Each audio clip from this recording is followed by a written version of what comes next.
So really, the Notorious Day wasn't mine, but I still played the games. My next console after that was 1992. I was aged 20. I just moved in with my girlfriend, and I bought a Sega Mega Drive.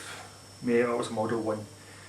I think I got 2 games with that: Sonic the Hedgehog and Barcelona Olympic Games, if I mind right, 1992. Is that right? So I had that for years, and I remember ended up selling that. And I also had, after that, and this is where my dates kind of got muddled up, but I had a Philips CDI, which I thought was amazing, but it wasn't really thingy as much. I remember buying it, and then I remember getting the Sega Saturn coming out. So I got the Sega Saturn when it first came out, and that was kind of a mistake. And I kind of had a love-hate relationship with this Sega Saturn, because at the time I never had a lot of money.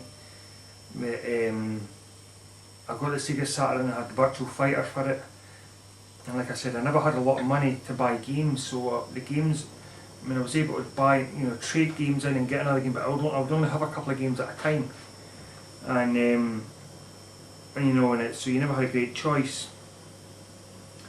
I remember selling that. I think I traded it in. If I mind right, yes I did. I traded it in to this wee electrical independent store, and I got really good money for it because I went and bought a Nintendo 64. So all the games I had for the Sega Saturn, I got a lot of good money for it. I remember getting the Nintendo 64 with Mario, and I remember getting GoldenEye and a few other classic games coming out. I remember getting GoldenEye. And Nintendo 64 is one of my all-time favourite machines ever. Mario 64 is my favourite game. At that time there was a PlayStation 1 in the house that belonged to the kids, but I do remember playing the PlayStation 1. I wasn't a fan of the PlayStation 1 because I was a big Nintendo fan. I thought the Nintendo 64 blew me away. I remember I was at college at the time, and I remember having more money, and I was able to buy more games and accessories, and it was for the first time ever I was able to spend money, and it was Nintendo 64 that I had, so I spent a lot of money on that, buying a lot of games, a lot of new games, which I hadn't really done before. I remember buying Zelda when it first came out. I remember the big build up to Zelda, and buying that on the release date. And I remember I think they only played football games on the PlayStation 1, so I missed a lot of games. The classic games I've never played yet, Metal Gear Solid, Final Fantasy 7, Medal of Honor, and a few others.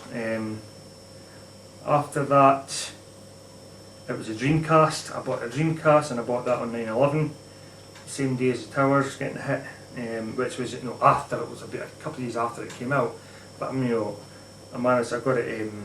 Remember obviously getting it cheaper with a lot of games, but that was the day that the Twin Towers 9/11. That was that day I got that console, which I've still got that console, the box and all that. So I was saying I wasn't a big huge Sony fan, but I remember buying a PS2 for the kids for one of their Christmases. So the only game I've ever played in that was Pro Evolution. I bought that every single year, and it was the only game I ever played in that. And thought I played other games, but it was Pro Evolution that I always bought, but it belonged to the kids. My next console after that I bought for myself was the Xbox. And I bought the Xbox after I'd been it for a while, but it was for the Xbox Live. I got my own place, and I got the cable put in, and I was getting my cable. We're doing a deal with Xbox Live. I think I got the Xbox Live for free for the year. And I managed to get the game, Project Gotham Racing, for free.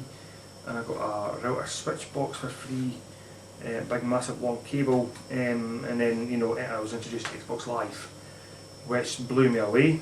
And ever since then, I was in with the Xbox. I joined Pro Evolution. That's a game I used to play all the time, and that was online.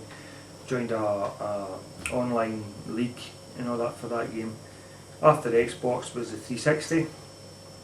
And each time as I've gone through here, I would get rid of the machine that I had before. The only one I've kept was a Dreamcast for some reason. But every single one I've had, I've sold. You know, the Xbox came out, I sold the Xbox. I traded Xbox from the 360. I think I got 40 quid for the Xbox at the time on its own, and then you got all the games and the joypads, traded it in, see, for the 360. Got the 360, I love the 360, still got it. Well, I'm on my second 360. I've only had one, it's with the red rings. And I've just recently bought a PlayStation 3, and now, you know, 6 months ago, last summer, that's when I started putting videos up. That's when I started buying and wanting all the old consoles back. Right, so does that mean I'm blabbered on?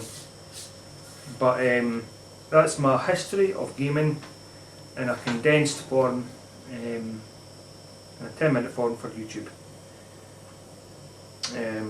That's me. Thank you very much. Cheers.